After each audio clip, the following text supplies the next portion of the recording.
Hello and welcome to Todd versus BBD. Today we're going to be playing some standard, and I'm playing not necessarily boring version of Green-Black Devotion. It's my take featuring Court of Calling and some sweet goodies to go get, but you know all about that deck. Brian, why don't you tell us a little bit about what you're playing today? Alright, so I'm playing like a red-white splashing blue for Treasure Cruise aggressive deck. I'm calling it... Treasure Cruise, you say? Yeah. What other tournament may you have just won with Treasure Cruise that has you addicted to Treasure Cruise? He's right. I played an 8-man on Magic Online and Modern, and I won it with Treasure Cruise, so...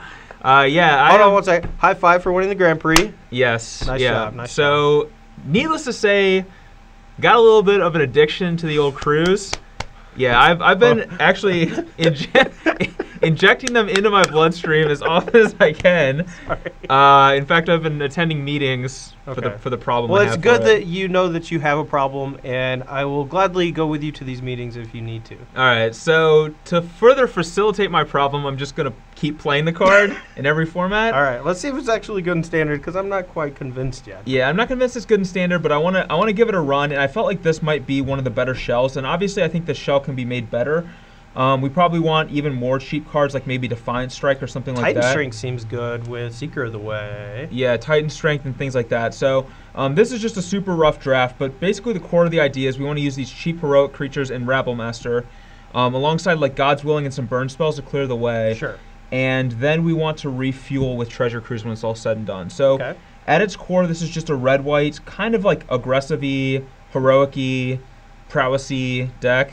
How many Ys can we fit onto end of the Treasure Cruisey? Yeah. Stokey the Flamesy. Yeah. Magma-y, Jetty. Magma Jetty actually sounds awesome. Actually, it's more boat puns. I guess, so. I guess it is. Yeah. So yeah, that's basically like what this deck's trying to do. And splashing blue for just the cruises. We have 3 Jeskai Charms as well because they also work well as a +1/+1 on lifelink. It's actually really good with these kinds of creatures. Oh yeah, for sure. So that's where I wanted that in there. It's also another good burn spell and stuff as well. So yeah, my favorite addition to this deck actually is Chained to the Rocks. Yeah. I feel like most Jeskai, like tempo-based decks that play like Seeker, Realmmaster, and Mantis Rider have a lot of trouble with Siege Rhino or Pelucranos, just like giant monsters.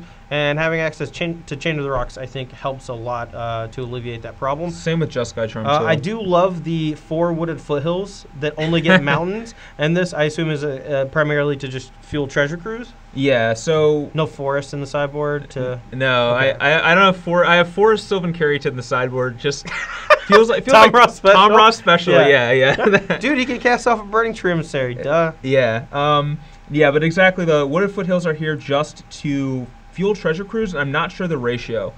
It might be that we want 5 wooded foothills, 4 mountains. Well, you can't play 5 wooded foothills, but 1 Bloodstained Mire. Yeah, or 3/2. Yeah, 1 Bloodstained Mire, and only 4 mountains, or some sort of ratio. But yeah, we want to fill our graveyard for Cruise. And Chain to the Rocks kind of sucks in that regard, but it's just such a powerful spell that's worth playing anyway. Yeah, I mean, I feel like you do want to put an emphasis on spells that do go to the graveyard specifically. Like, I wouldn't want, like, Magma Spray out of the sideboard, I don't think. Oh, wait, no, never mind. I'm stupid. I was thinking you don't want things to exile, but it doesn't matter for your opponent's stuff. So ignore what I just said. Never mind. Yeah, and, like, maybe at some point in time we want to cut down on, like, Arc Lightning and Jeskai Charm. We want to play, like, Titan Strengths or Defiant Strikes or things like that as well. But that'll come with testing. This is kind of a rough draft, so yeah, we're going to battle and see how it goes. But first, let us look at the sideboard. Let us. All right, so here with the sideboard, as you can see, we have a number of different options. One, we have a couple of races. Those are for things like Whip of Erebos or Doomwake Giant or other big problems of that regard. People really aren't playing the Ascendancy deck that much anymore, but, you know. It's good to have an answer to it because that deck is gross. It's not really fun to play against, but if you go into the matchup without an answer to it, sometimes it'll just steamroll you, so. Yeah, and then for some of the other aggressive decks, we can bring in Arc Lightnings and Magma Sprays as well as the 4th Chain to the Rocks, which is also good against, like, Butchers, Rhinos, Pelucranoses, and the like. Yeah. A couple of Glares, that's going to be great against, like, Siege Rhino and things of that ilk. Can also get like Oblivion Ring or Banishing Light, Elspeth, yeah. I mean, yeah, things like that. It exiles white permanents. Yeah, if my opponent's playing, that's what it does. quite permanent. It's also particularly powerful against the blue-white heroic deck that Tom Ross piloted to that too, yeah. top 4 finish in Columbus, and that's been cropping up everywhere since then. I mean, I would not even be unhappy playing like 4 Glare in the sideboard of any white deck at the moment, to be completely honest. So. And then to top things off, we have 4 Mantis Riders and 2 Phoenixes, and these are going to come in where... but I only see 1 Phoenix. The other one's a morph. Oh, well... What is underneath that I morph? hope it's a Rattleclaw Mystic. I wish I had brought one in and switch it out on me? Yeah, that would have been pretty good. Yeah, it's another Ash Cloud Phoenix as well. Trigger, take 2. Okay. And me, but... yeah, so we have a couple Phoenixes and a couple Riders that are going to come in matchups where either our opponent has so much removal that we can't rely on just 12 creatures to get the job done. Sure. Or like maybe, for example, here against Green Devotion, where flying on Mantis Rider is just better than, a Rabble Master, and I might just make that swap.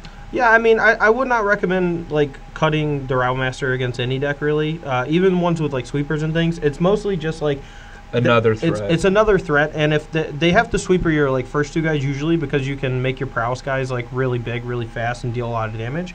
So they don't really have time to wait around on their sweeper effect. And playing a follow-up Rabble Master after that's really important. I think against decks that just have a ton of removal and not a lot of creatures you want to kill. Like we're matchups where like Magma Jet and Lightning Strike are bad. You want to probably cut those and just bring in some more threats to actually put pressure on them. And I think these fit the bill quite nicely. Yeah, and I don't want too many of the 4-drops because we do only have 20 lands.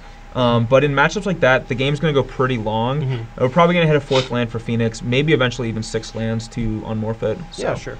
But yeah, that's the sideboard for the Just Guy Tom Cruise deck, and hopefully it's cool. I don't know. We'll find out. To beat me, it's going to be impossible. And that's my mission.